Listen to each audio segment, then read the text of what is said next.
session. Okay. Okay. Knock, knock, knock. Come in. Hi, my name is Grace. I'm going to be a nurse today. Hand hygiene, privacy.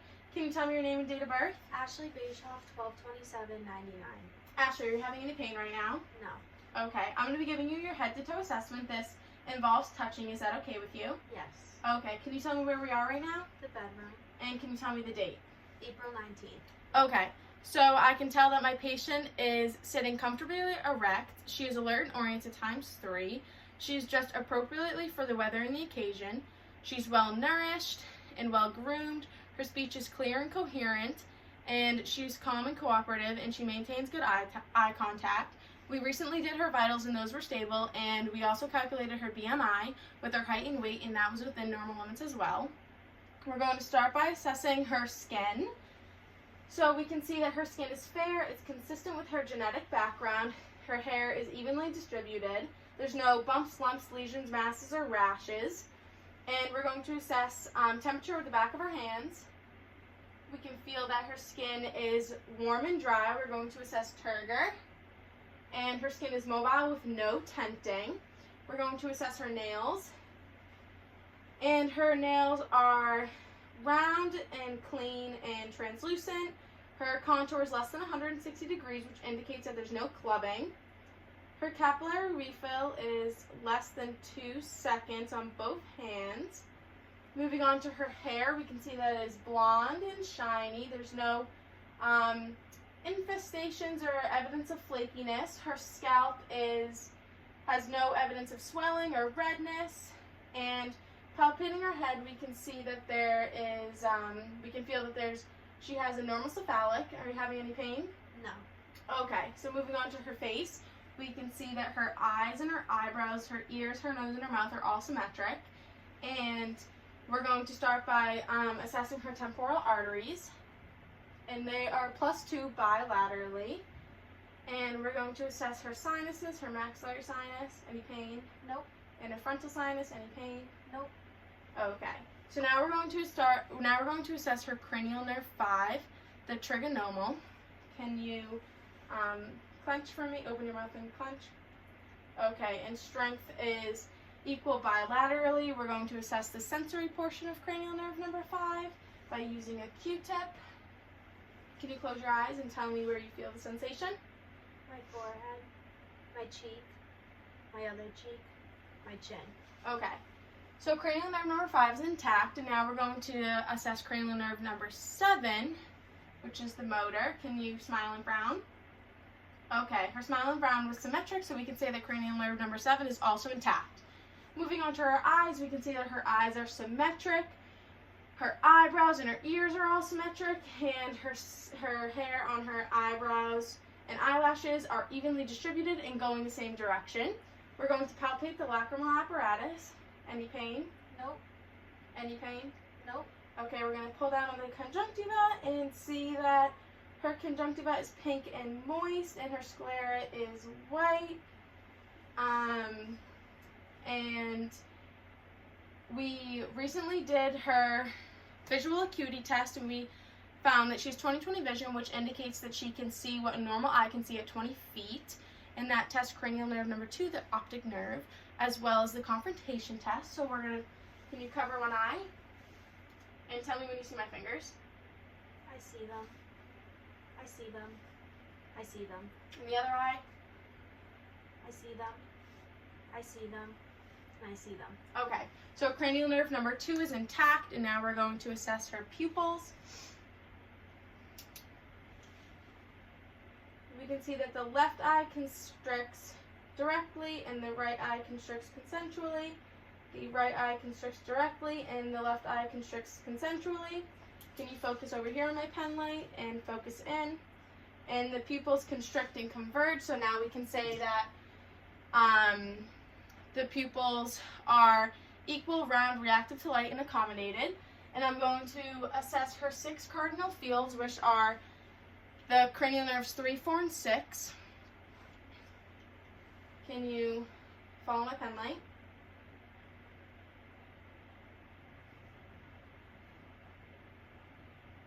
Okay, so now we can say that cranial nerves 3, 4, and 6, the trochlear, The ocular, motor, the trochlear, and the abducens are all intact. And now moving on to the ears, nose, and mouth, we can see that her ears, nose, and mouth are all aligned appropriately and intact and symmetric. Her ears don't seem to have any swelling. I'm going to palpate her auricle. Any pain? Nope. And her tragus, any pain? Nope. And I'll do the same on the other side. And I'm going to look inside her ear canal by pulling the pin up and back and see that her ear canal is clean with no drainage or foreign objects. And we're going to assess for cranial nerve number 8, the acoustic nerve, by doing the whisper test. So can you cover that ear and repeat what I say? Red pepper. And the other one? Old Orchard Beach. Okay, so now since she was accurately able to report the words, her cranial nerve number 8 is intact. And moving on to her nose, can you just pull up your nose? We can see that her mucous membrane is pink and moist with no abnormalities like bumps, lumps, or lesions. And her terminates would also be pink and moist. She doesn't have a deviated septum. And now we're going to assess cranial nerve number 1, which is the olfactory nerve. Can you just close your eyes and cover cover one nostril. Okay. And tell me what you smell. Coffee. Okay. And cover the other one. And tell me what you smell. Pepper. Okay. So we can, since she was able to accurately report the smells, we can say that cranial nerve number 1, the olfactory, is intact. So moving on to the mouth, we're going to inspect the mouth. Can you just open? And we can see that her buccal membranes are pink and moist. Her soft and hard palate are pink and moist and aligned correctly. Can you lift up your tongue? The floor of her mouth is pink and moist, and her mouth is symmetric. Her teeth are white and straight. And we're going to assess cranial nerve number 9 and 10, the glossopharyngeal and the vagus, by saying ah. Can you open your mouth and say ah? Ah. So we can see that the soft palate and the uvula arise in the midline, which cranial nerve number 9 and 10 are intact. And we're going to assess cranial nerve number 12, the hypoglossal, by seeing if she can stick her tongue out and keep it in the midline position. Can you stick her tongue out? Okay, so being able to keep her tongue in the midline position tells us that cranial nerve number 12, the hypoglossal cranial nerve, is intact.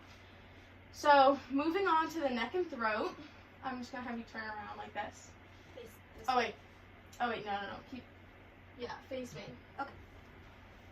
So we can see that her neck is symmetric, and we're going to palpate for her trachea. We can see that her trachea is in the midline, and her skin on her neck is consistent with the rest of her body. There's no lumps, bumps, lesions, or rashes. And we're going to palpate now for the 10 nodes. So we have the pre-auricular, the post-auricular, the occipital, the jugulo-digastric, the superficial cervical, the deep cervical, the submental, the submandibular, and can you just shrug up for me? The supraclavicular. And so now her nodes were non-tender and not palpable, which is normal. And I'm just going to have you turn around. And so I'm going to have you, we're going to assess for your thyroid. And you're going to look down to the right and swallow, and then look down to the left and swallow. So coming around posteriorly to the patient, we're going to assess for her thyroid and feel when she swallows. So down to the right, swallow, and down to the left and swallow. Okay, so we can feel her thyroid move up and down, which is normal. And now we're going to assess cranial nerve 11, which is the spinal accessory. And that's, can you just turn this way for me? By assessing her shoulder strength and range of motion.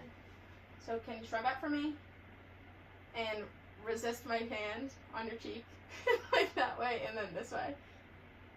Okay, and then can you look up, down, left, right, right and down, and then left and down, and then a full circle? Okay, so now we can say that cranial nerve number 11, this spinal accessory, is intact and she has full range of motion of her neck. So moving on to her thorax, I'm going to have you turn around again. Sorry. We can see that her thorax is symmetrical and there's no bumps, lumps, or lesions. Her skin color is consistent with her genetic background. And the rest of her body, her AP diameter is 1 to 2, which is normal.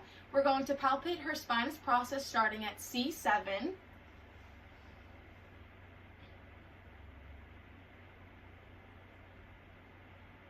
And there's no tenderness reported. And now we're going to assess for tactile fremitus. So I'm going to have you say 99 every time I go like this, okay? 99, 99, 99. Okay, so vibrations were heard throughout, and now we're going to assess for thoracic expansion, placing our hands at around T10 and T12. So I'm going to go like this, and then can you take a full breath in and out for me? Okay, so we can see that her thoracic cavity expands symmetrically when she inhales and exhales. And now we're going to percuss all of the lung fields.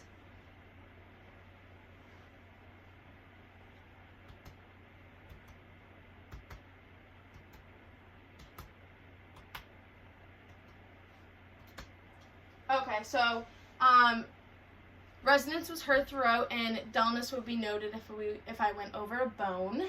And now we're going to auscultate for her breath sounds on her anterior and her posterior, starting with her anterior. I'm going to have her take a couple breaths, and then I'll show the other points that I would listen to. So can you just do a full inhalation and full exhalation when I place the stethoscope on you? Okay.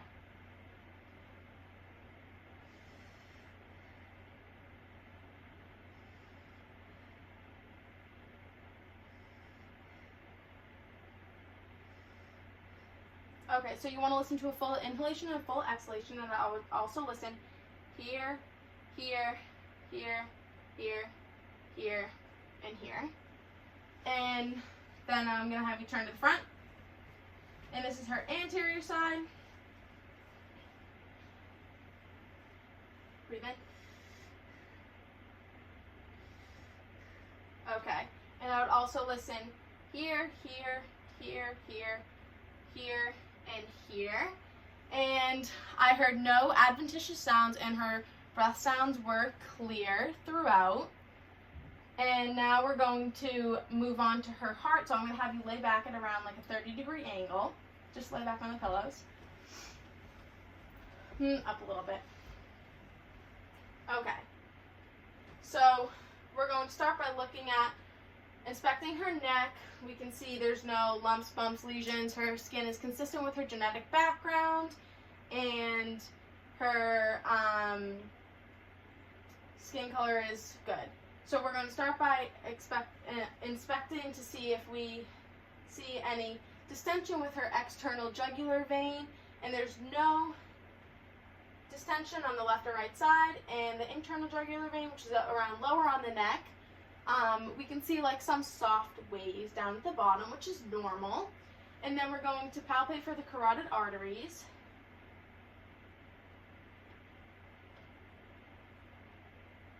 Okay, and they're +2 non-bounding bilaterally.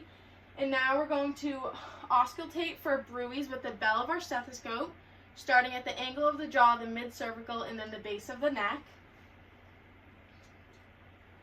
Can you sit up just a little bit more? Yeah, that's good. Okay, so we have at the angle of the jaw, the mid-cervical, and the base of the neck. And I would do that on the same for the other side. And there's no bruise present bilaterally. And now we're going to observe her precordium for heaves or lifts. And you can see that there's no heaves or lifts. And now we're going to palpate for thrills. Okay, there's no thrills present. And now we're going to palpate her PMI, which is right at the 5th intercostal space. And it is about palpable with a 1 centimeter tap. And now we're going to auscultate in the 8-time pattern, starting with the diaphragm of the stethoscope. So we have the aortic at the 1st intercostal space, and the pulmonic at the 2nd intercostal space, Erb's point at the 3rd intercostal space, the tricuspid at the 4th intercostal space, and the mitral at the 5th intercostal space. And now we're going to flip to the bell of the stethoscope and do that same thing in a backwards pattern. Mitral, tricuspid, Erb's point, pulmonic, and aortic. And clear S1 and S2 sounds were present with no extra sounds heard. And now we're going to move on to the abdomen. So we can see that her abdomen is symmetric and flat. The umbilicus is in the midline, and the contour is symmetric. There's no visible pulsations and no masses, bumps, lumps, or lesions, and her skin color is consistent with the rest of her body. So we're going to start by auscultating for bowel sounds, starting in the right lower quadrant.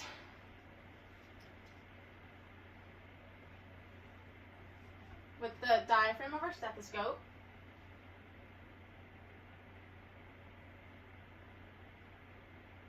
Moving to the right upper quadrant, left upper quadrant, and left lower quadrant. Okay, so her bowel sounds were nor hyperactive or hypoactive, which is normal, and if I heard no sounds, I would listen for 5 minutes. Now we're going to assess for vascular sounds using the bell of our stethoscope. I should just cut this on. And we're going to listen to her aortic vascular sounds, which is about 2 inches above the umbilicus in the midline.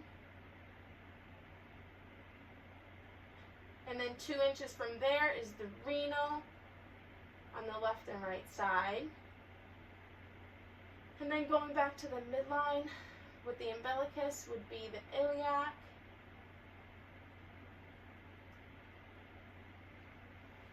And no bruits were heard, which is good and normal. Now we're going to percuss the 4 quadrants.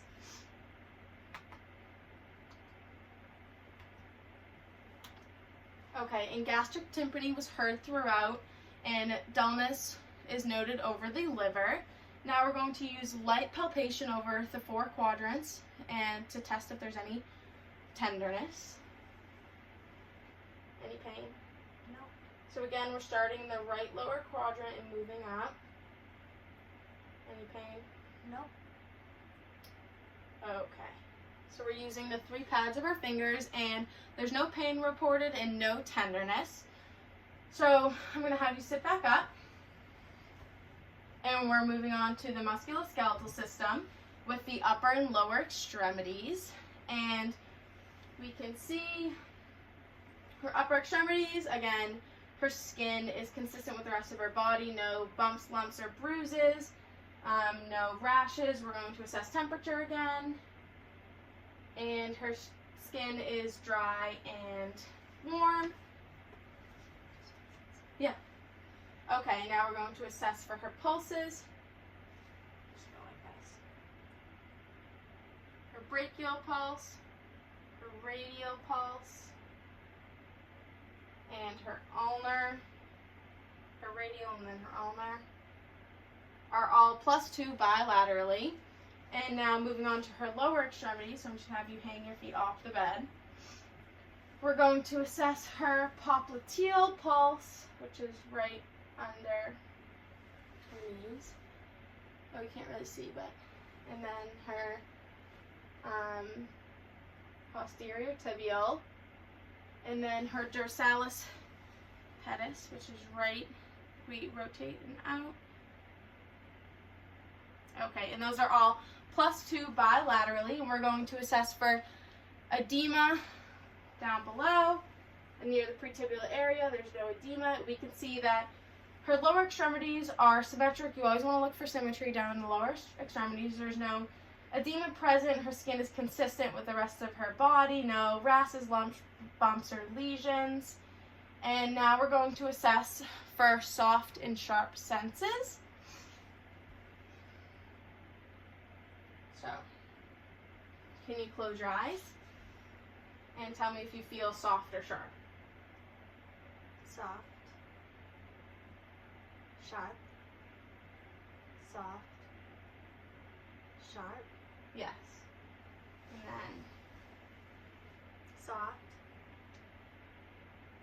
Sharp. Soft. Sharp. okay. So, she was able to accurately report soft and sharp senses, which is good. And now we're going to assess her muscle strength of her upper extremities and her lower extremities. So I'm going to have you go like this and push against me and then pull against me. Okay, so her upper extremities are 5 by 5 bilaterally, and her lower extremities push against me and pull. Okay, those are also 5 by 5 bilaterally, which is good. So her muscle strength is all 5 by 5 bilaterally. And now we're going to assess your range of motion, so I'm going to have you stand up and follow my lead. Okay. Can the camera see you? Mm-hmm. All right, so I'm going to have you flex your shoulders up, extend is down, hyperextend is back, abduct is out, adduct is across the front, circumduct is like a circle, and externally rotate is behind your head, and internally rotate is behind your back. And your elbows, I'm going to have you extend out and flex and pronate, supinate. And so your elbows have full range of motion. Now we're going to go to your wrists. They can flex down, they can extend, they can hyperextend, they can ronate into a radial deviation and ronate out to an ulnar deviation. Your fingers can flex down and they can extend, which is flat. They can hyperextend, which is up. Oh wait, that's wrist, never mind. They can abduct, which is out, and adduct, which is a fist. And now your hip can flex, it can extend, it can hyperextend, which is back, it can abduct, which is out, and adduct, which is across the front, and internally rotate, which is up and in, like this, and externally rotate, which is out, like that. And your knee can flex, and it can extend. Yeah, and then I'm going to have you sit down. And with her foot, it can dorsoflex, which is up to the ceiling. It can plantar flex, which is down. It can inversion, which is this way, rotate in there, and then eversion, which is rotate this way. Okay, I think we got all the range of motions. So now we're going to move on to your reflexes. So since we don't have a reflex hammer, sorry, my phone went off. Since we don't have a reflex hammer, we're going to use scissors. So we're going to have your bicep reflex. We're going to find the tendon and use our thumb, and we expect a flexion of the fingers and the hands. Okay. And then we have your brachioradial, and we would also expect a flexion of your fingers and hands. You can feel it more than you can see it. Okay, that one really worked. And then we're going to move on to her tricep, which this might be a little hard to do. Hope I don't poke you. And just relax like this. And we would expect her hand to just come out, her little extension of the arm. So we're going to go 2 inches up from her elbow, find the tendon, and just with a hammer down motion slightly. Okay, that was big. All right, so now her upper extremities are all, the reflexes are +2 bilaterally, which is good. And now moving on to the lower extremities, we're just gonna have you dangle your feet. And we're gonna find the patellar, which is right under the kneecap. And you're gonna give it a slight motion, and you would expect the the foot to just come up a little bit. Okay, and then with her Achilles, we can rotate it out and dorsiflex it. So like that. And right behind here, and you would find the tendon. You would expect just a little flexion of the foot. Okay, so now we're going to test the Babinski, which is doing an upside down J. In a normal adult, you would expect that the toes would curl and the foot would pull away, moving from the heel to the toes. Does that tickle? Okay, so now we can say that all of her reflexes are +2 bilaterally, and the Babinski test is negative. Moving on, we're going to test stereogenesis. This is where we have the patient close their eyes and we place an item in their hand and see if they can identify the object. So close your eyes. Feel around. Quarter. Yes.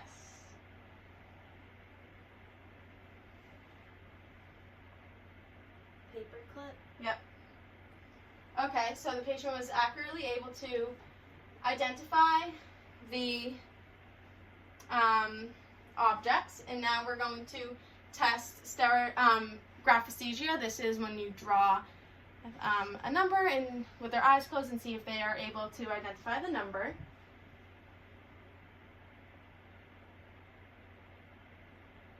Four. 8. Okay, so we have a positive graphesthesia test too. So now we're going to have you stand up and test for, this is the Romberg test. This is where we have the patient stand up, we put our arms out, we have them close their eyes for 20 seconds to see if we put our hands out in case they fall. And if they fall, obviously it's a positive Romberg test, and if they don't, it's a negative. So 1, 2, 3, 4, yep, 5, 6, 7, 8, 9, 10, 11, 12, 13, 14. And up to 20 seconds, the patient did not fall. So we have a negative Romberg test, which is good. And next we're going to assess for her gait, having her walk.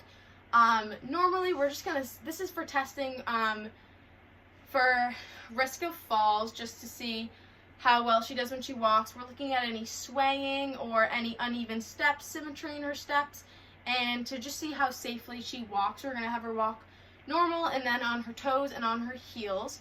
So if you just like walk this way normally with your hands by your side and back. Well, you didn't have to go backwards. Oh, okay. It's okay. And then walk on your toes. And back on your toes, yep. And then walk on your heels. Okay, so we can see that the patient has no swaying and is pretty stable, which is good. And I think that wraps up our head to toe assessment. Thank you. Thank you.